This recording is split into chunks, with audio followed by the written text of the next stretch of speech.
Hi friends, మీ బరంపురం తెలుగమ్మాయి. మేమైతే రీసెంట్గా అమ్మ వాళ్ళ ఇంటికి వెళ్ళినప్పుడు రాజమండ్రి మా చిన్నత్తయ్య వాళ్ళ ఇంటికి కూడా వెళ్ళామండి. వెళ్ళినప్పుడు అయితే మా కులదేవుని దర్శనం అయిపోయిన తర్వాత నెక్స్ట్ డే ఇక్కడ ఇంకొక వేరే శివాలయంకి అయితే వచ్చాము. ఇదంతా బయట చూసారా, బయట చాలా బాగుంది. అలాగే లోపల కూడా చాలా అద్భుతంగా ఉంది.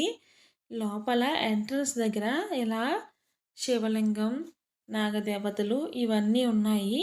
ఇదైతే లోపలికి వెళ్ళాలి. 4 వైపులా 4 ద్వారాలు అయితే ఉన్నాయండి. సేమ్ ఇలాగే ఉంటాయి.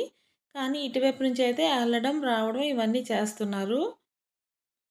అలాగే ఎదురుగా 2 ఏనుగులు, పెద్ద ఏనుగులు అయితే ఉన్నాయి. తర్వాత చూసారా ఎంత హైట్‌గా ఎంత బావుందంటే అంటే చాలా బావుంది. అలాగే గజస్తంభము, పెద్ద నందీశ్వరుడు, శివలింగం, పెద్ద శివలింగం 4 వైపుల నుంచి కూడా ఒకేలా కనిపిస్తుంది.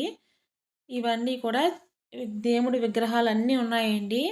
చాలా అంటే చాలా బావుంది. మీరెప్పుడైనా రాజమండ్రి వెళ్తే అక్కడ దర్శనం చేసుకోండి.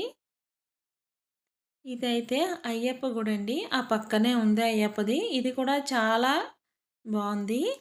ఇక్కడ ఇది కూడా కొత్తగానే నిర్మించారట. ఇక్కడే మాలేసుకోవడం, పూజలు ఇవన్నీ కూడా ఇక్కడ అవుతాయట. అలాగే ఇక్కడ గోల్డెన్ కలర్లో ఉన్నాయి కదా, ఇది 18 మెట్లండి. ఈ మీద కూడా పూజ చేస్తారు. అలాగే లోపల కూడా విగ్రహాలు పెట్టి పూజ చేస్తారు. ఈ లోపలే స్వాములందరూ మాలేసుకోవడాలు చేయడాలు ఇవన్నీ ఉంటాయి. నచ్చితే